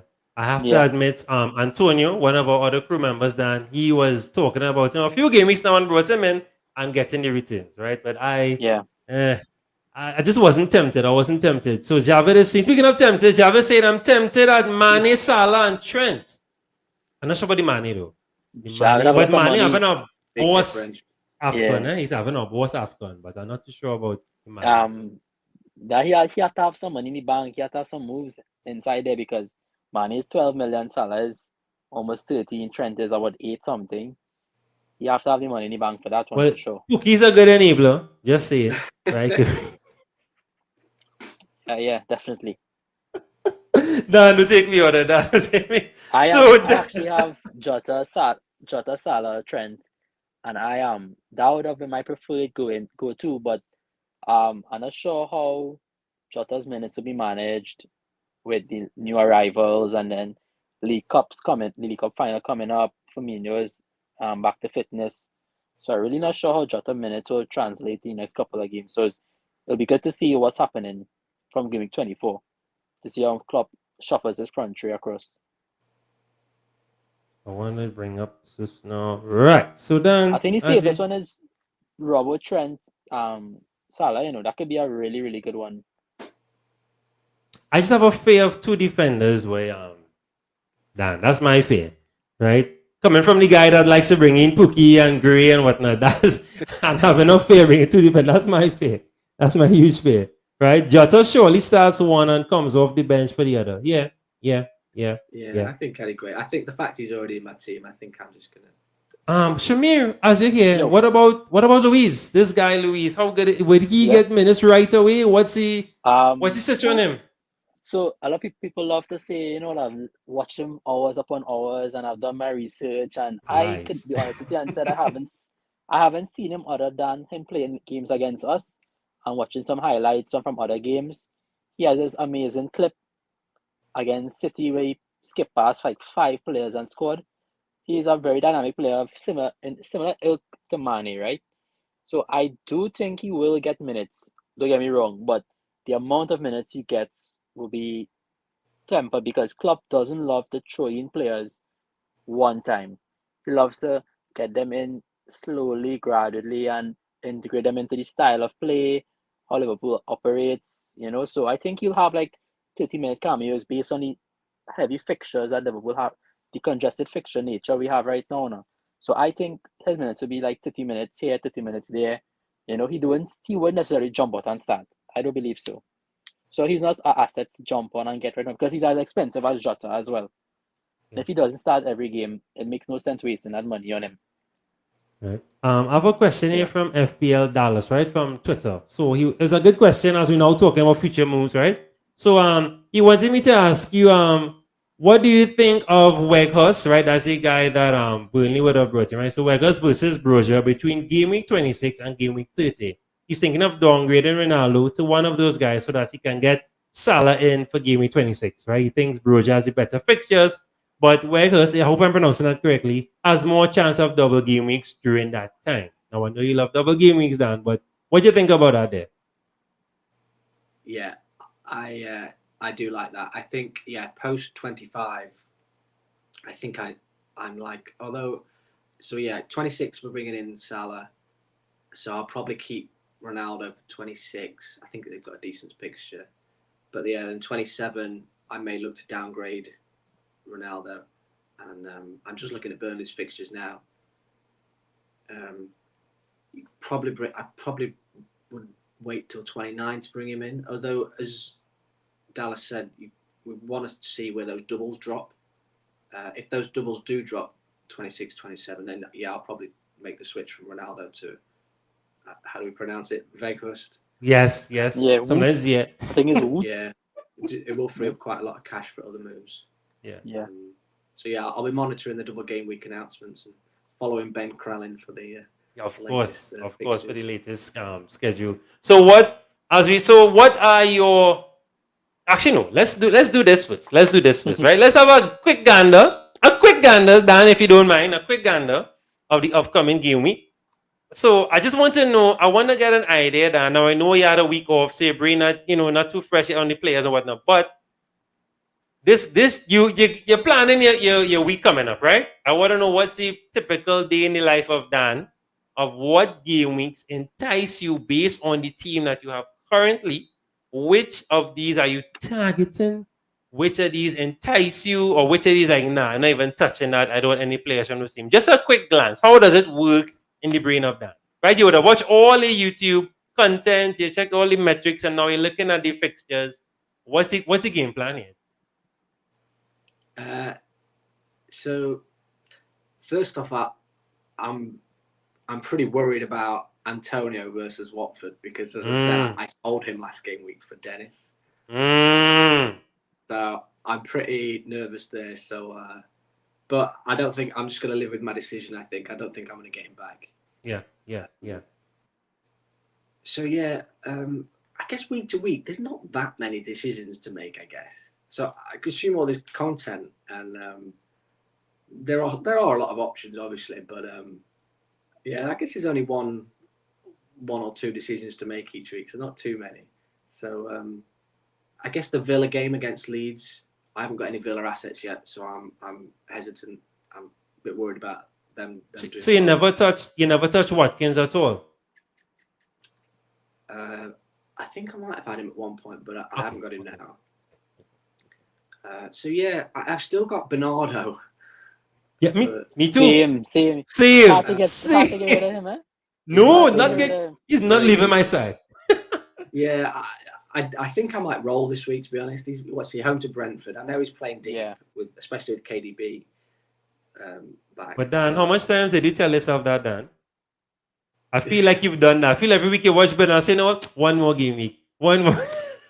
Yeah, there's especially the last few game weeks, there's always been a double game week option to target. So, and then to the opportunity cost behind making a transfer and rolling the transfer when COVID and pandemic and is pretty high. It's pretty high. You have to value your transfers highly, right? Yes, definitely. I guess captain option this week might be interesting. Ooh, and who is that for you? I think it might be currently on Bowen, home to Watford, or Jota, home to Leicester. Right. So far for me, well, as you can see, I'll just showing quickly, I have it on Fernandez. It may not stay. So my team may not even stay this way, but this is my team so far. Dan, don't cringe too much. I know it's a weird looking team. Right, but this I is like my that team. team. I like that team. Right, this is my this is what I'm looking at so far. I may get rid of me, right? But I have right now I have a going thing right now. If my one of my videos get 100 likes, I will keep him in the team forever. But I'm thinking I'm keeping these two for sure. Gonna be patient. I'm holding on to the middle. I will of course have to get rid of Mount because of course he has some blank game weeks coming up. And yeah, the reason I've kept Bernardo long though, Dan, is because he is the only sure starter. I will take 3 points over no points any day. For City. For City. Yeah. Right? Yeah, For he's not done City. much recently, has he? Yeah, he has been Yeah, quite. it I has. think I saw There's his always a yeah. struggles. chance. It's only Struggles last week. I last think he week. did something last week. Only last week. I think last week he For did. the No. assist. Yeah, it was an assist. Yeah. I think it was last week. So what about a game like let's see, I wanna bring a funny game to you. So a game like what's a funny one? Okay, let's say a fun. I know it's way off. It's way off. What about a Newcastle Everton? Of course, and Dan is never touching that, right? Way too differential there. Yeah, I do like to cut my options down, and a way to do that is just to rule out some certain teams. Yes, exactly. Yeah. I don't think I've had a Newcastle player this season. Right, Although right. I think St Maximin was ridiculed earlier in the season. I think someone suggested him early on, but he's actually done pretty well. Yeah. So fair play if you've had him at all this season. But yeah, I do have my Everton double still from Yes. when I bought the guys, and I've got Gray and Keane, so I'll probably just play Gray in this game. Yeah. But yeah, Newcastle could be revitalised, I guess, with all their new signings. Yes. They have some decent signings. I mean, I touch them as well, but they have some very decent signings. Targets, right? Of course, Wood, right? So they have some very, and of course, Trippier. So the back is looking a bit solid. If one Shelby keeps a cool head and Saint Maximin is shooting on target, they could be causing some serious trouble. And Willock find some form. Willock has not been hot this season at all for them. What up? So will you have a look? Any player that you don't have right now, you're thinking of bringing in, or you're just gonna you're satisfied with the team, you're rolling. What's the game plan there? Yeah, I think I'm rolling. No double this week. Yeah. So yeah, I think I'll reassess next week. I have considered the wild card. I know a lot of people have been talking about it, so I sort of looked at it. But I think for now I'm just gonna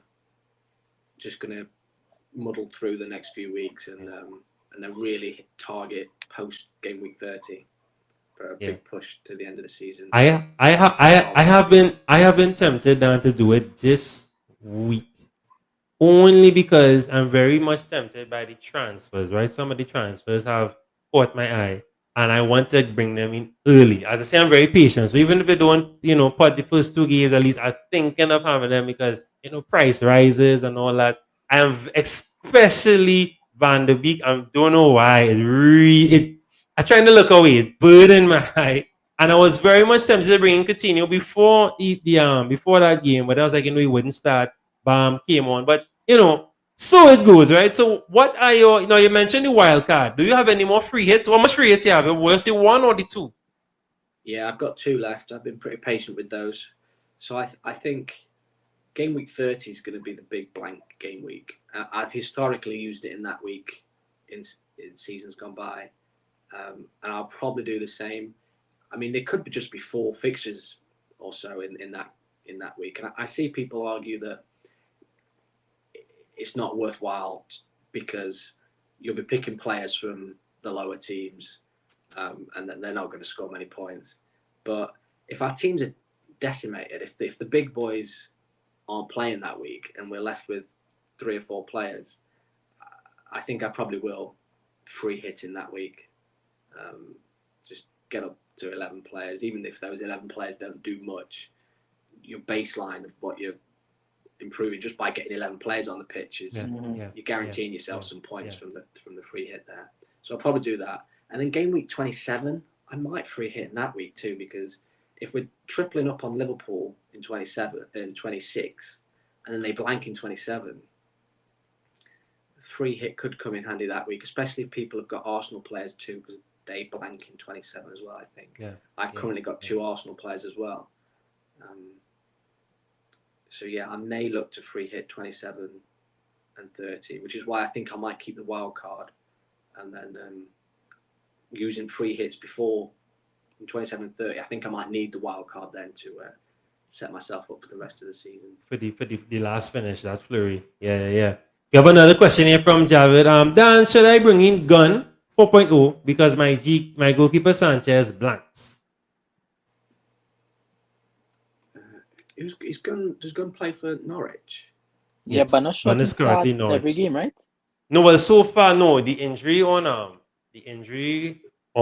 Krul. gosh, on Krul is Yeah. pretty Okay. bad. So it may be a case where Gun might be the Okay. starter for now. Okay. Yeah, interesting question. In the past, I think I have done that. If I've got a blank player, blank goalkeeper, I have taken a transfer, even if that transfer might even be a hit when you consider you might be better using that transfer the following week maybe. So I have in the past, but just you thinking you can guarantee yourself at least 2 points of that back. But yeah, I'm not sure I would, to be honest. I think I might take it on the chin and just accept no points there from the goalkeeper that week. It's a How tricky one. long are you willing though to risk that, Dan? If you sell it on not bothering, you have to if God forbid 2 of your keepers injured, will you and every 2 free transfers you will bring in one at least? I will say now I'll roll it. How long are you willing to roll it to just focus on the other fires? Because let's say I have other fires and 2 goalkeepers injured. How are you doing that? Because right now I have Ryan on my bench forever, right? So how are you doing that? And the next thing you know, your main keeper gets injured now. And you have 2 free transfers, but you still have fires to put out. What's the plan? When you say no, let me roll it. I'm in quite a luxury position having both Ramsdale and De Gea currently. Show off. Yeah, but it might come to burn me a little when I'm trying to squeeze in Salah and other big hits. The funds. Yeah, but yeah, it's a tricky one. As I say, in seasons gone past, I would have definitely straight away, if I've got a blanking goalkeeper, I'll just take a hit to get a goalkeeper in. But I just think maybe look ahead, and I guess he doesn't. Sanchez has got a double in 26, I think, Brighton.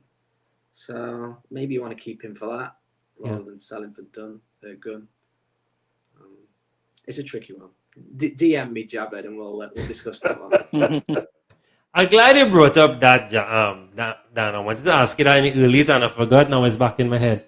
How hectic are your DMs on Twitter? How do you see my DMs? Because I could well imagine that your DMs are mad. How do you manage it? I know it's something. I know it work and all to you. It takes some time to get back, right? You always tell me that. But how do you manage that? I'm sure it's crazy. How crazy are your DMs right now? It's not too bad. I've probably got 9 or 10 people that regularly I speak to via DM, so it's not too bad.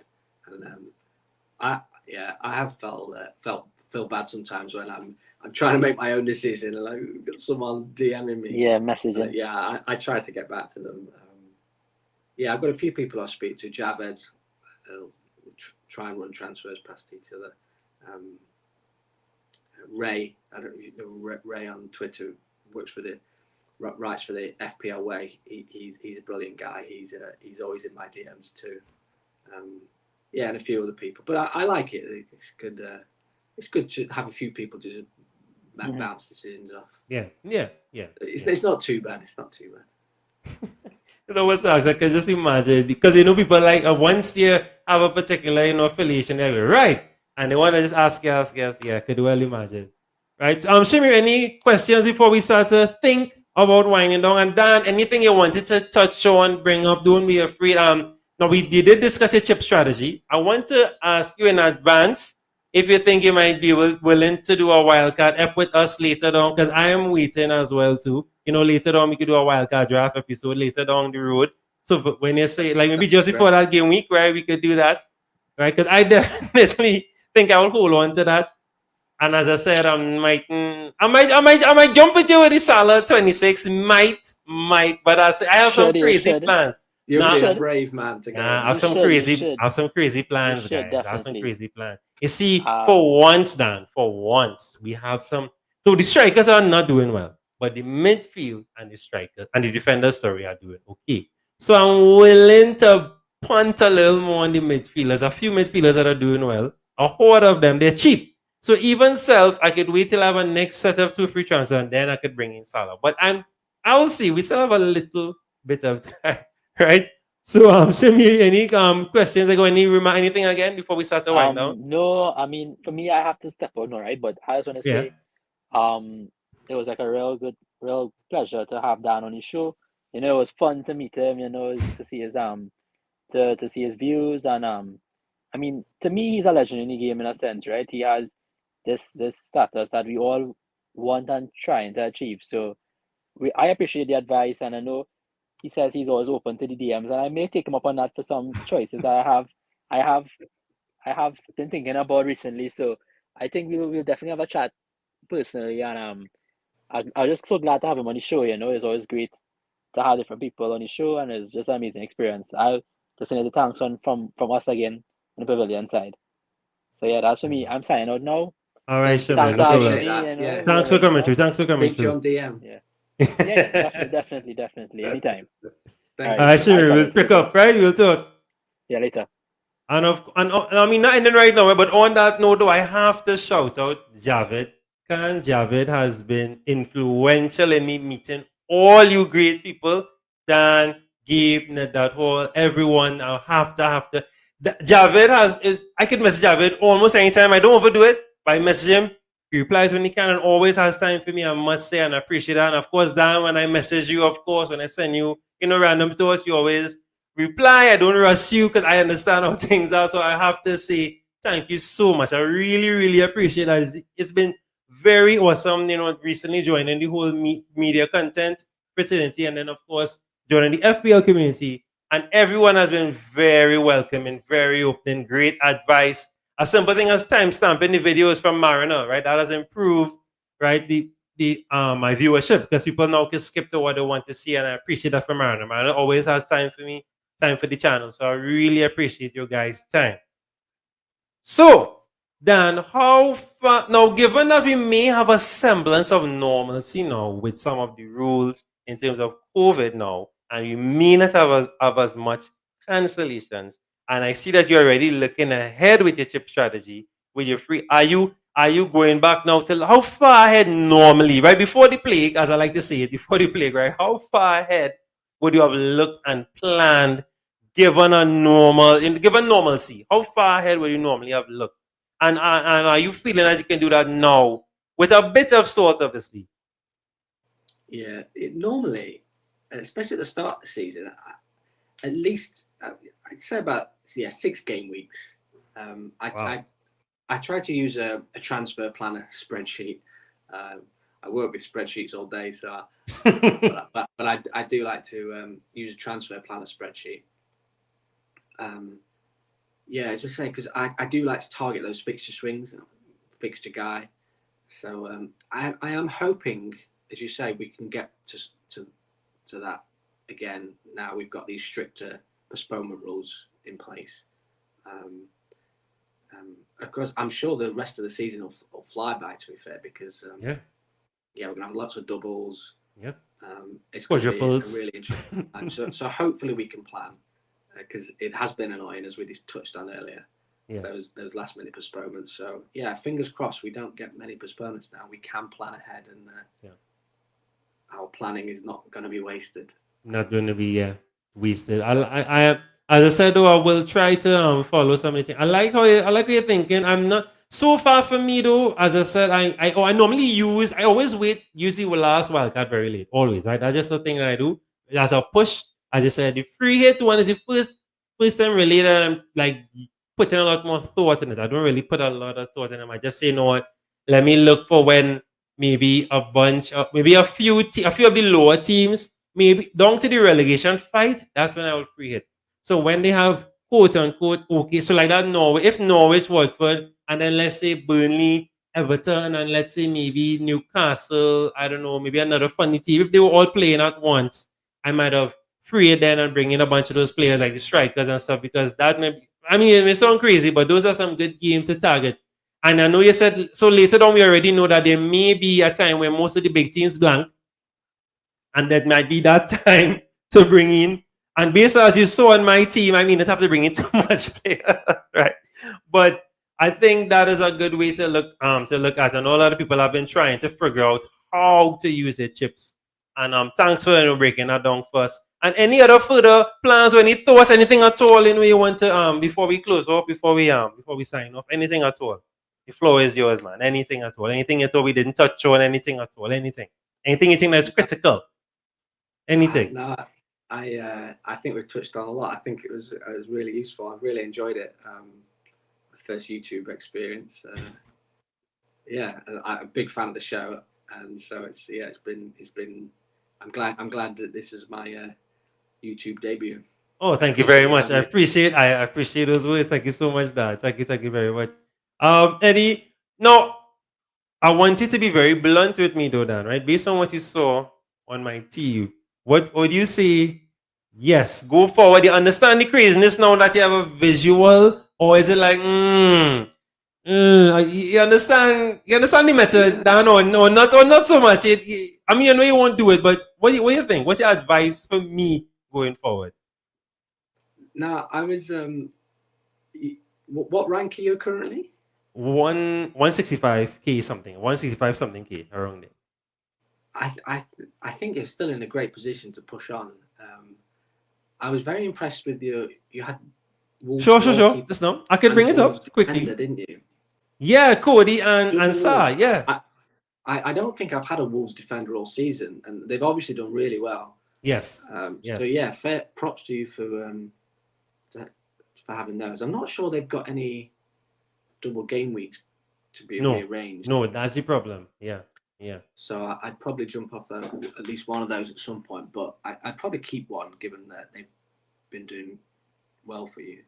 Yeah, especially at home. They're playing Arsenal next. Arsenal not looking toward no transfers, and I'm an Arsenal fan saying that, right? And as you can see, no Arsenal players except Martinelli, right? So yeah, that my So, but see, the thing is too. As I say, I watch the games, and the Wolves at the start were not too hot, but they were losing games like real unfortunate circumstances. You know, sometimes it's just a 1-0, 2-0, but they were in it.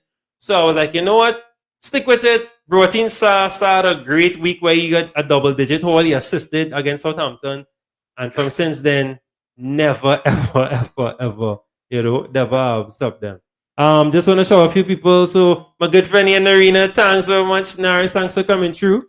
And FPL Dallas back in the chat. He thought Wolves did have 2 to 3 doubles to be arranged. You see, I heard that Dallas, but I'm not too sure. We're not too sure. I think they have something coming up soon, but I'm not too sure. I think it might be around the Brighton one too, but I'm not too sure. I'm really not too sure yet. It's not waiting on Yeah, you're right. I've just had a look. They've got 2 fixtures to rearrange.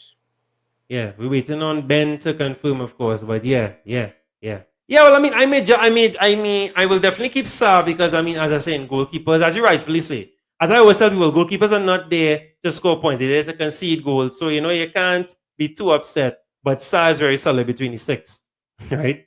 So I guess we'll close it off here. I just want to again thank everyone. Thanks Dallas, thanks Javid, thanks Miriam, thanks everyone that came in. Thanks to Shamir for making some time. The crew wish they were here, Dan, but they have other commitments. Some of them chose to be with their girlfriend instead of coming here, but that's all right. So, right, so have another dig there. I want to thank Gabe, of course, and thank FPL Trini for his questions. Thanks to the Twitter community. And of course, thank you, Dan, very, very much for your debut. Thank you for coming to us and using us as your first YouTube platform to come on. And we hope to see many more of you. Won't overdo it, but of course, thanks so much. And thanks so much for, again, being open. And thanks for, sharing a bit of some of your life and some of your history and some of your strategy. And I hope it helps everyone out, especially my good mate Dallas. Dallas and I always have good chats, and he always brings us some decent ideas and always some good questions. So again, I want to thank everyone that made this show possible. And yes, FPL Convo is another successful episode. Guys, please remember we have AFCON content out right now and coming up. And we may do a live watch along for the Burnley Watford. right? We may and use that as our preview for Game Week 24 show, right? We may jump in on that. And of course, we will be. I'm trying to organize a live for the finals of AFCON. Senegal would have won today, so some of our tips there would have helped you out. Diallo, I think, scored one of the goals, and I had it in my team. So, and of course, we had our mental health episode on Monday. Please go check that out. Some great advice, and it was just nice to talk to someone on that side who works with players and coaches, Dan, and they understand the intricacies and what they go through mentally. It was very good to see that side of the game. So, of course, Dan, any closing comments before we go down again? Just anything again before we go? No, that's brilliant. Thanks. I haven't checked out that episode yet, so I'll do that tomorrow. Yeah, she even gave us some strategies. She gave some strategies, though, to Dan on how to, if you make bad decisions. So I tied it into FPL as well. We spoke about football and coaches because she's also a coach as well. So she does psychology and sport, but she also a coach as well. So she works with a lot of national teams and different clubs, and it was just explaining, because us as fans, we put a lot of pressure on them. So I want to know how does she help her players, ignore that, and how to prep them for the big games, how to remotivate them when they lose. So it's some good. And of course, I have plans though to bring in doctors as well too for this particular series to help us understand what's an ACL, what's a this. When we go on Premier League injuries, shout out Premier League injuries, one of the best sites to keep up with injuries. So I'm gonna have some guys who work behind the scenes, Dan, to help us understand what the players go through, and for us to interpret when we see Dennis get an ankle or this or something, how long term. Because sometimes when we see the word injury, we panic, and then we're ready to drop the player. But you can put him on the bench for a few game weeks, Dan, and so all those things I'm trying to have on the show just to give us that insight and improve the way that we prep for our game weeks, right? So of course, guys, please like, share, subscribe. Trying to get to 200 subscribers, right? Slowly but surely. Thanks so much for the support. Happy picking for all those who are watching the AFCON, and of course, Game Week 24 to come. Please stay tuned for all the content. We hope you had a great international break. We know you love international break, and we can't wait for FPL to return. I want to thank my guest, Dan, one more time for coming through. You have been amazing as always. And of course, guys, take care of yourself and be safe. We are out.